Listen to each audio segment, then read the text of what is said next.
Hi, listeners. There are 1 or 2 swear words in this episode, so if you are with someone who shouldn't hear that or doesn't want to, you have been warned.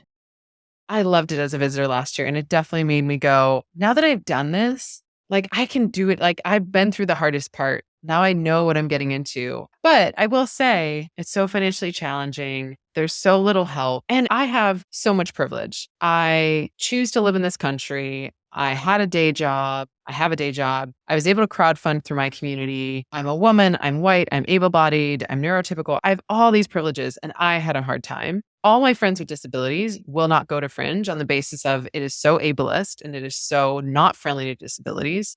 And then the racism that has been documented, especially in recent years, but for many, many years before that. That's Christina Murdoch, creator and performer from Dangerous Giant Animals, a show about disability from the siblings' perspective that premiered at the Fringe in 2018. In the same year, a show called Queens of Sheba also premiered, written by Jessica Hagen and Ryan Calais Cameron, and produced by Nouveau Riche Theater Company. Queens of Sheba follows a group of 4 friends who try to go out for a fun night and are turned away from a nightclub for being too black. The show was equal parts moving, uplifting, and funny as 4 women battle misogynoir, where sexism meets racism, a term that was new to me when I saw it at the Fringe in 2018. Fringe audiences loved it. The show received critical success with multiple 4- and 5-star reviews and was regularly sold out. I felt lucky when I was able to get a ticket. Queens of Sheba won the Stage Edinburgh Festival Award, a high-profile award coveted by any Fringe performer and show. It went on to win the Off-West End Awards, that would be like Off-Broadway Awards for my American listeners, for Best Performance Piece. It had multiple sold-out runs at Soho Theatre in London and is currently doing a U.S. tour at the beginning of 2024.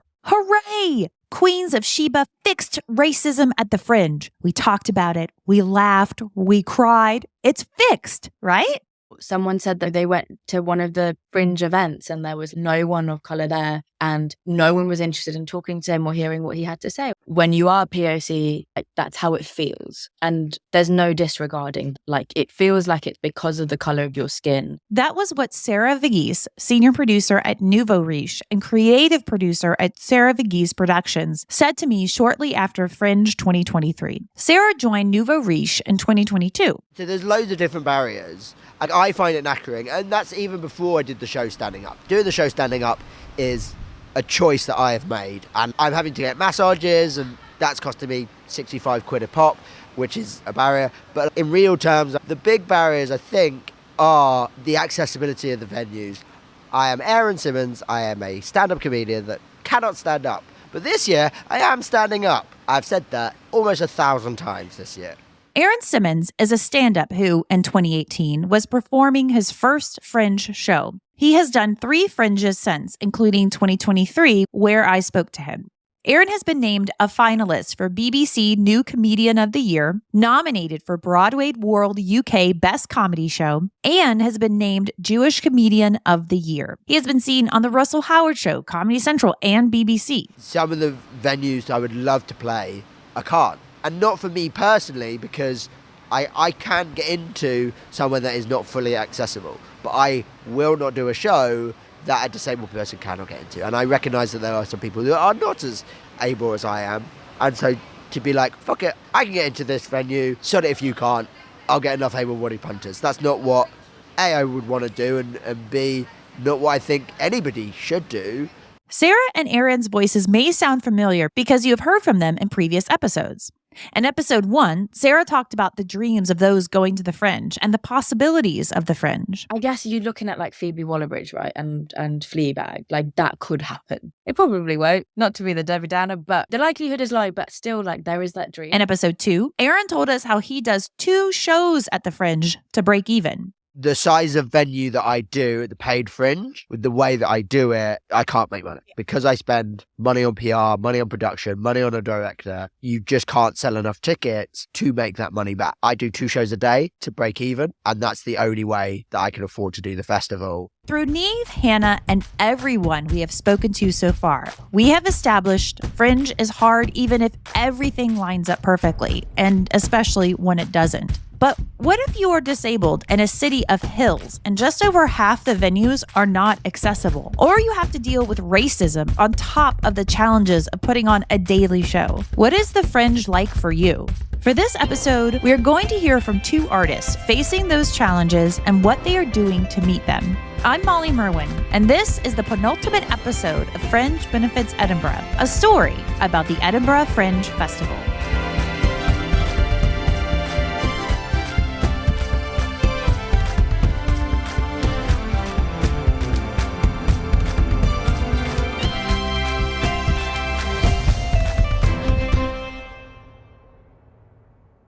In 2014, when I started, I did 3 gigs, and then our last family holiday together was to come up to the Edinburgh Festival. I was already quite a big comedy nerd, and I knew that people came up to the Edinburgh Festival every single year. And for me, it was like a real sort of stamp of approval of that's like what proper comedians do. That's what I wanted to do. Aaron Simmons has just done his show, Baby Steps, at the 2023 Fringe. I set myself some sort of aspirational goals of if I achieve this, I will feel like a proper comedian. And those things were to be paid to do 20 minutes, to do a spot at the Comedy Store, and to do an Edinburgh run. And yeah, come 2019, I'd done all 3 of those things. That was quite a big moment. And actually, for the 2019 Edinburgh run, I quit my job in the July. So it was sink or swim at that stage, which is tricky for a guy in a wheelchair. But yeah, it was a real sense of, I'm going to go for this. And then I quit my job and I managed to do it well enough in Edinburgh that I didn't have to go back to it. And then I've been a full-time stand-up ever since. But don't misunderstand like I did. Aaron still didn't make money on his Fringe debut. I just didn't lose significant amount of money that I had to go back to the jobs. When I did my debut, I was quite lucky. I worked up until Edinburgh. I bankrolled myself with my day job, and then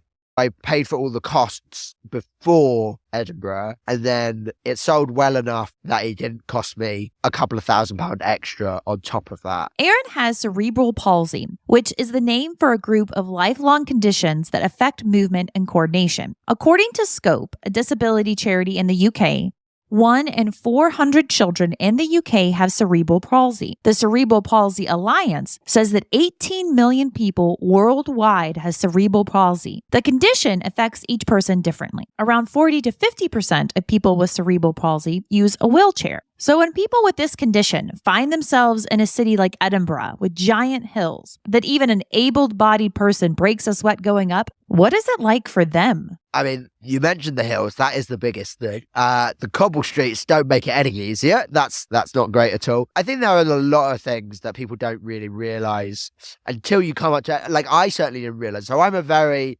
athletic disabled person. So I used to play basketball for Great Britain. I used to powerlift. I can walk a little bit. I can get upstairs. I can carry my chair upstairs. I can push a long distance. Even I find it really knackering to do. And that's even before I did the show standing up. Doing the show standing up is a choice that I have made. And I'm having to get massages, and that's costing me 65 quid a pop, which is, a barrier. If you look Aaron up on YouTube or saw him on the Russell Howard show, you would see he was standing up. But Aaron uses the aid of a wheelchair to get around most of the time and in his shows, until this year. Last year, I did the show at the Edinburgh Festival. Really well, really happy with it. But one guy said something not very nice about it. Said they didn't do a proper show and all I did was wheelchair jokes. And so I thought, fuck you, I'm going to do a proper show. I'm going to do it on my feet. And I thought that was just a funny premise of a show. And then I thought, well, let's see if I can do an hour. And the challenge of it was intriguing to me. And can I write an hour of jokes that don't mention a wheelchair once? So I just thought, fuck it, I want to do that. It'll be a challenge. It'll be interesting. It'll be something different for me. And I'm always looking for the next thing. And that was quite a clear choice for me. I was like, that's the show I want to do. And then I had the complete blank page of all you want to do is talk about standing up on your feet. So Aaron is using the challenge of people not accepting him as a, quote, proper comedian for fuel for his creativity. His show I attended was about 2/3 full, pretty good for anyone at the Fringe, and had the most disabled punters I had seen at the festival the entire time I was there. I get a lot of disabled people coming to my show because A, I'm a disabled person and they want to hear a disabled voice. I understand that. But B, I'm in an accessible venue. And of course, people are going to come, they're going to go, okay, these are the venues I can come to. I'll come see that show. And I think it's a real shame that's still the case. I understand that Edinburgh is a beast in and of itself, and every cupboard gets turned into a venue. And if you get a chance to have a room on the Royal Mile that's up 7 flights of stairs and you have to meet a wizard and answer 3 riddles and all of this kind of stuff, you're going to take it. It's one of those things that is such a cyclical thing.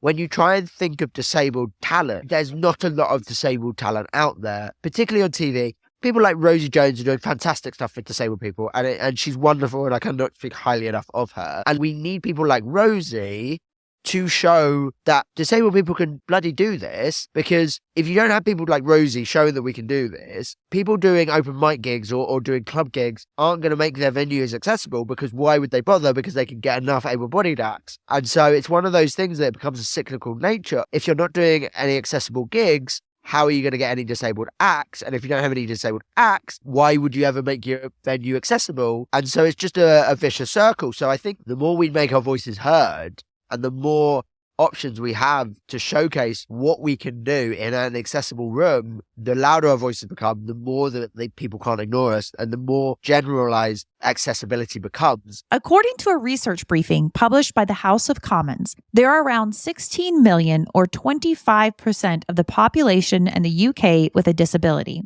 According to the World Health Organization, 1.6 billion people worldwide have a disability. That's roughly 16%. In the UK, a disabled person is defined as someone with a physical or mental health condition or illness that has lasted longer or is expected to last 12 months or more, and whether the condition and or illness reduces their ability to carry out day-to-day activities. Disability rises with age. Mobility is the most common disability, but there is vision, hearing, memory, mental health, stamina, and social behavior, to name a few. So when we think of these figures, how does the Fringe stack up? The Fringe Society makes it very easy to find accessible shows on their website and to book. They have a specific email, WhatsApp, phone line, and in-person assistance. When booking online, there are filters for various accessibility needs, and when filtering for each, you will find at the 2023 Fringe, there were 85 captioned shows, audio description for 17 shows, sign performance for 61 shows, relaxed performances, which are shows for those with sensory needs, for 101 shows, audio enhancement for 448 shows, wheelchair accessible toilets for 1,614 shows, and 2,159 shows that are wheelchair accessible. And to remind you, there were over 3,500 shows at the 2023 Fringe. So for almost all of these accessibility needs, except for wheelchair access, there were less than 50% of the shows that met the need. If you needed a sign, auto description, or caption show, the accessibility need was met in less than 5% of shows combined. To put that in perspective, 12 million people in the UK have some kind of hearing impairment. That's around 18% of the population that is served by less than 5% of the shows. Needs people to speak up and say, no way, I want to make sure that my venue is accessible and I want to make sure that everybody can come see the show. I understand that some people don't get that luxury of choice, and you get offered a room and it's either yes or no, and if you want to do Edinburgh, you have to say yes. But I think it's one of those things that eventually it would be nice if people are not punished for being like, hey, maybe I'd like to have disabled people come see the show. Maybe that's a good idea. Artists can play their part, no pun intended. In 2018, when Christina Murdoch realized she didn't have an accessible venue, she spoke to her venue, Underbelly, and they were able to provide an accessible venue once a week. She also had captioned and relaxed performances. So if you're an artist thinking of doing a Fringe show and don't get offered an accessible venue, then talk to your venue and they may be able to help. The Fringe Society also has a guide on how to make your show accessible on their website. You can find a link in the show notes. In 2018, Euan's Guide, a disabled access charity, awarded the Fringe Society the Spirit of Inclusion Award for work to improve access across the festival. Euan's Guide also reviews access in theatre across the UK. You can find a link to Euan's Guide in the show notes. Yeah, I definitely think it's getting better. I think the way I've described it previously is it's getting better. It's not quite as quick as we would like it to be improving, but it is improving. And I think that's important. And I think it does come from more disability on TV, more representation in media, radio, whatever it is. Comedians doing their thing, because so many people have come up to me, not just this Edinburgh, but in my whole career, and been like, I really want to give stand-up a go. How do I give it a go? And sometimes my honest answer is that you're going to struggle, because as I say, I'm very lucky in the fact that I can get out of my chair and I can climb up a flight of stairs and I can carry my chair up a flight of stairs. But most disabled people can't do that. And most open mic gigs need you to do that. And so it's a really difficult thing. And then it's also difficult when you consider the fact that you need to be on a stage if you're in a wheelchair, because otherwise most of the people in the audience can't see you. And all of these kind of things are really difficult to sort of navigate when you're new, because when you're new, you have no weight or gravitas or reason for anybody to say, oh yeah, we'll make sure there's a ramp for you because there's 100 people applying for that gig. Why would a promoter go, oh, it's a person that I've never heard of. I don't know if they're going to be funny. I'm going to cause myself a huge amount of hassle and it might not be worth it. And so it's a really tricky balance. After the break, we hear about one company's eye-opening journey at the Fringe and their passion to give a voice to the underrepresented in theater.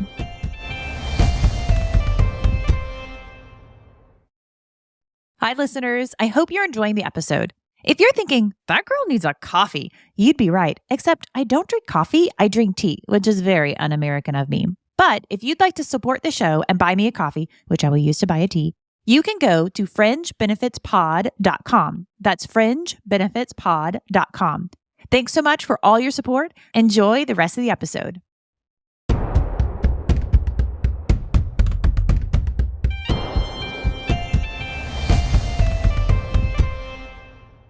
Edinburgh is a very white city. So you get there and that's the first thing that you see. And then there's like this general annoyance that the locals have towards the festival, which I get because we're loud and come for a whole month and set up camp in their city.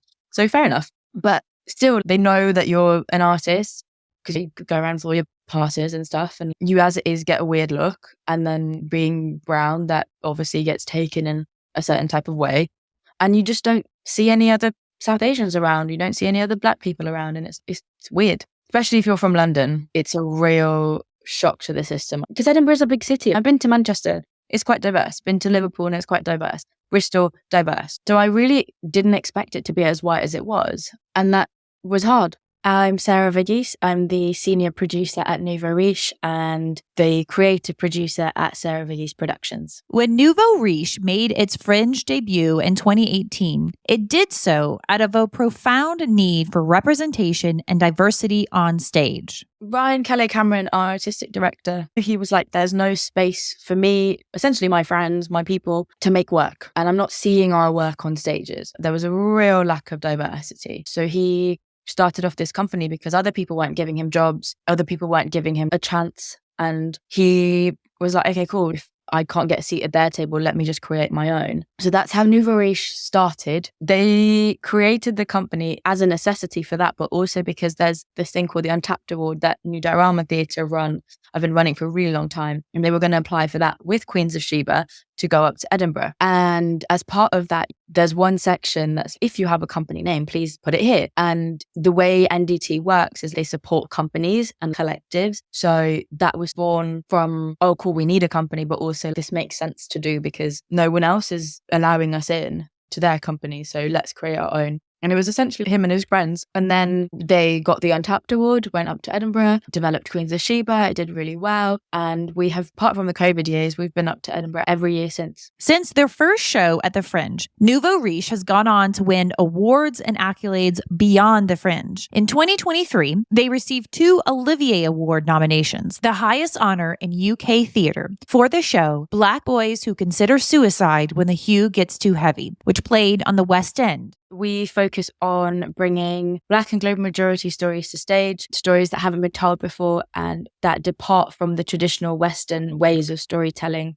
We support a lot of Black and global majority artists, most of them like putting their first show on stage or writing their first show. And I guess we sit in that middle ground of growing and upscaling what might be known as community theatre or subsidised theatre even into like commercial landscapes. Our last show for Black Boys was hugely successful, starting at New Diorama Theatre in a small 80-seat space, and then sold out there, subsequently transferred to the Royal Court, sold out there, and then transferred to West End's Apollo and sold out there. And I think obviously it's great to sell out these brilliant venues, but I think like at the core of our work is bringing our audiences to the theatre and making sure that they feel safe and heard and welcomed and like it's their space. So we turn any space we're in into our space so that our communities feel welcome.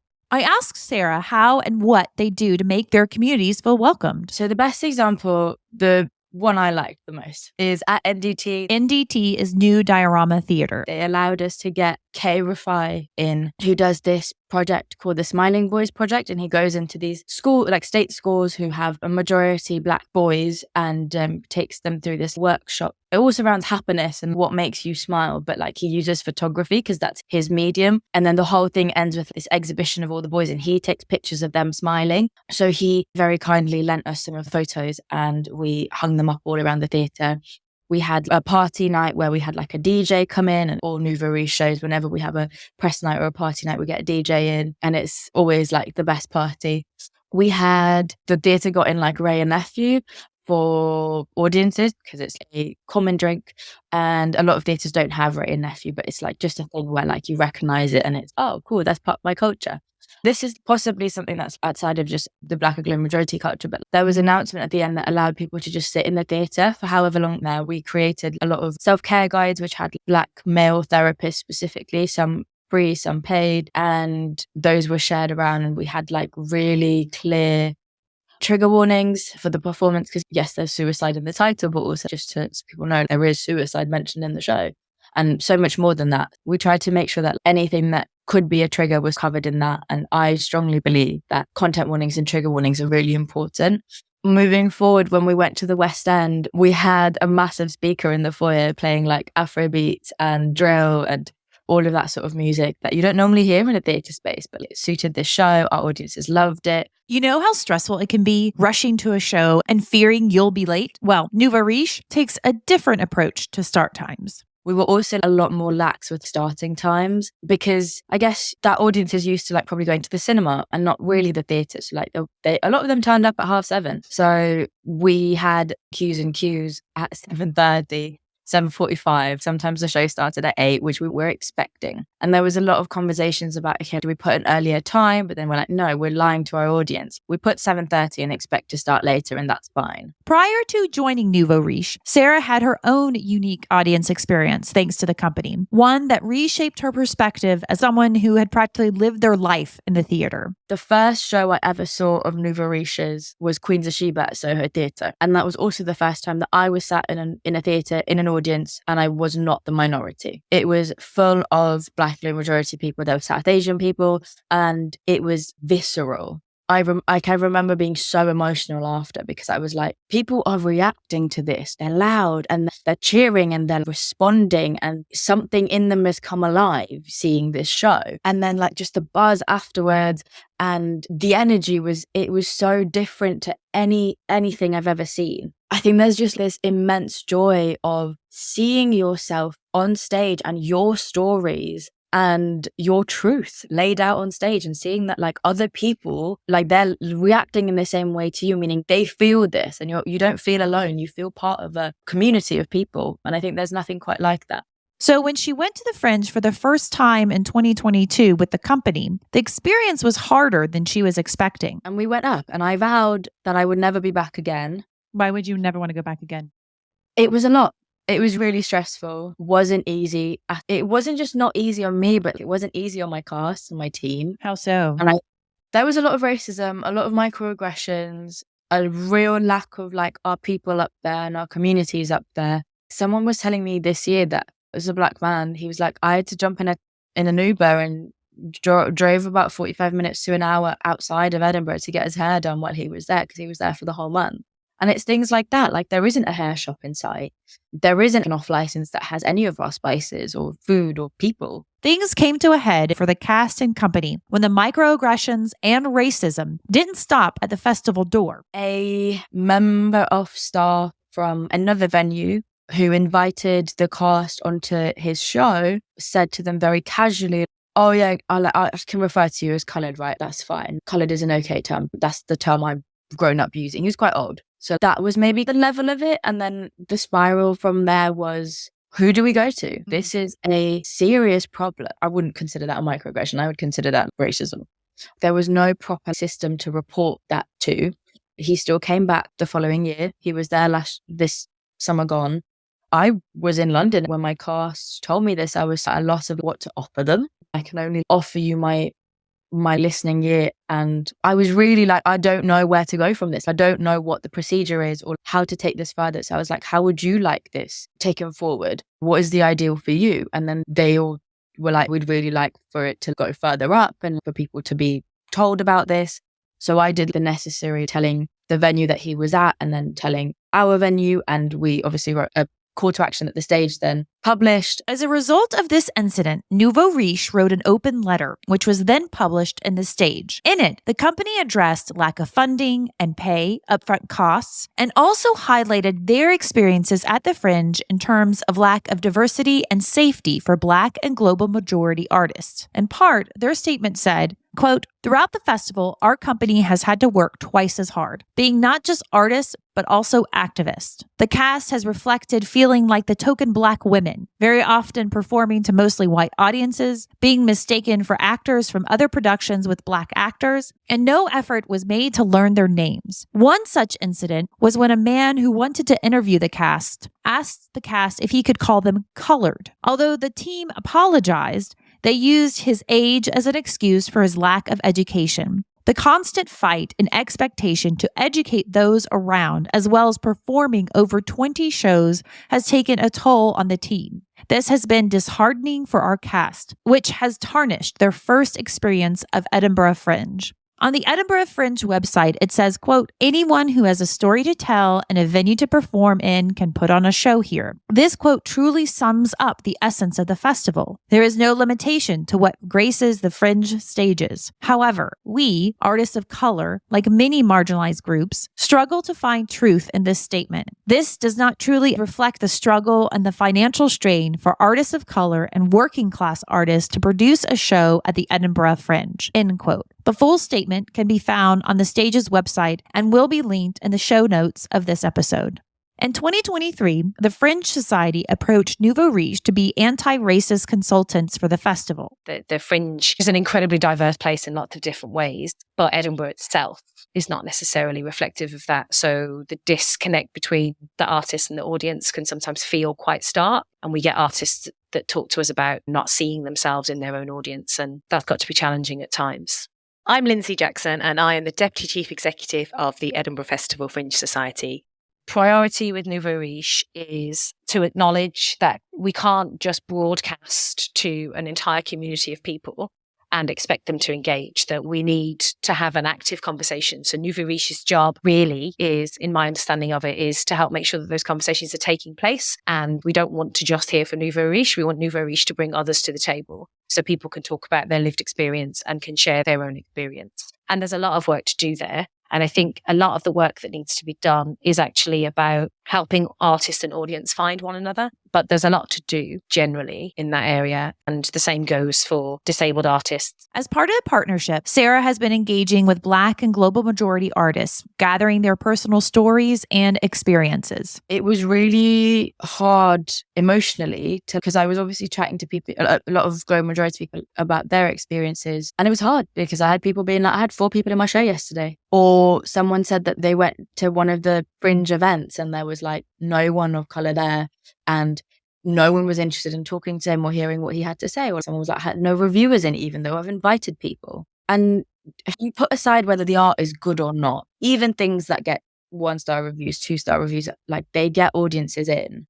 So yeah, it was like really an emotional toll to Obviously, I was producing my own shows and supporting the Untapped shows and then also doing this. I think it's really important. I told Sarah a lot of shows try to get reviewers in and don't. What's the difference? I think it maybe isn't that in isolation. It's that there are very few reviewers of colour, like global majority reviewers, as it is in the theatre industry, but even fewer that go up to Fringe because of the cost.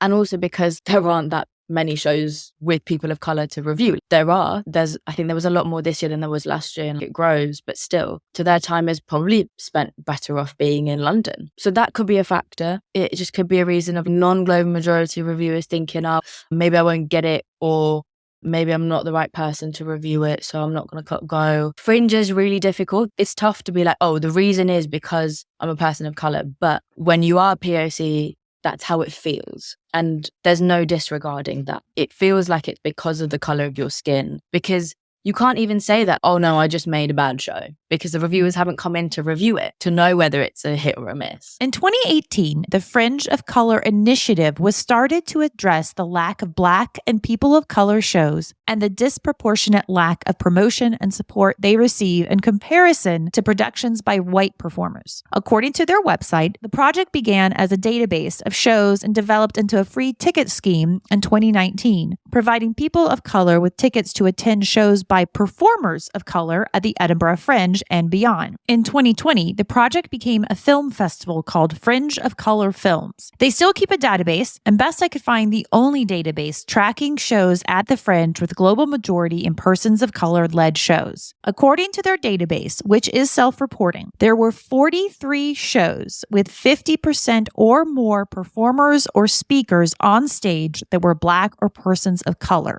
That was across comedy, theater, music, and performance installation. That's 43 shows out of over 3,500. There is something about the expectation of artists that Edinburgh looks like London does, and it just doesn't. There just isn't that. The communities, we have an enormous Chinese community, but actually we have a very small African and Afro-Caribbean community in Scotland more broadly, but in Edinburgh specifically. Edinburgh is the most diverse it ever is during the festival, and you see that certainly within the artists. So what we don't capture is any useful demographic data from our artists, largely because there isn't a point at which to do that. Everybody thinks registration, but the way that registration works, it's quite often not the artist doing that work for them. And we don't want to get in the way of ultimately the objective of getting your show registered. So we've got some work to do in trying to capture meaningful demographic data, because people ask this question through lots of different lenses. What's the female representation? What's the non-binary? What's the LGBTQ? We're definitely lacking that information. Looking at the data in a broader context, according to a research briefing by the House of Commons, 16% of the UK population is from an ethnic minority. Various studies have this figure rising to around 27% by 2051. A study published in 2021 by Arts Council England showed that 93% of National Portfolio Organization audiences are white. National Portfolio Organizations are nearly 1,000 arts organizations and theaters that receive funding from the Arts Council. Arts Council England did emphasize when this was published that the data was gathered during the pandemic, so it affected how the evidence was gathered, but added that more work needed to be done. I tried to find a more recent study, but couldn't.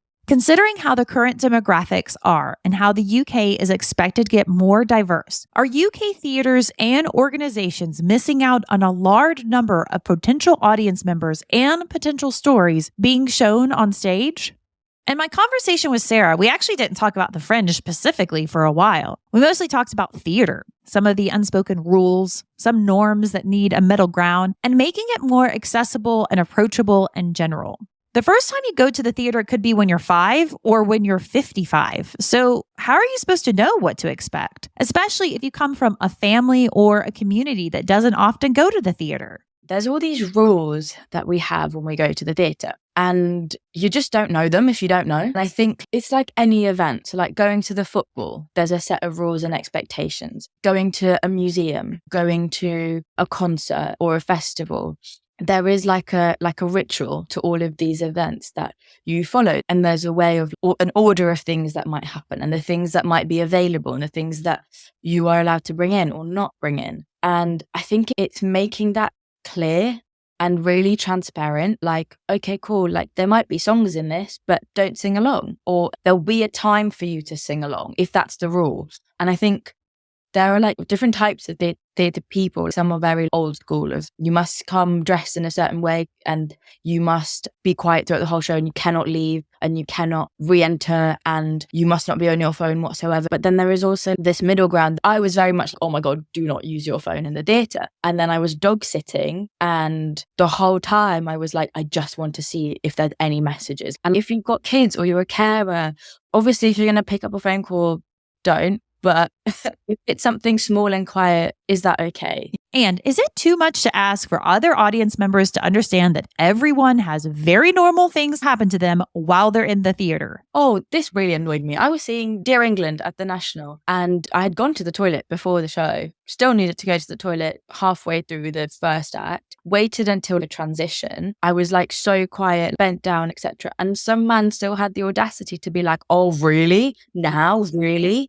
And I was like, I'm allowed to leave. I spent majority of my life in theatres, empty theatres, full theatres, tech, tours, everything. I still felt so uncomfortable. It made me feel a certain way and it spoilt my experience. It made me feel excluded, really and truly. The front of house staff were lovely. They were like, oh, are you okay? I was like, yeah, I just really need a wee.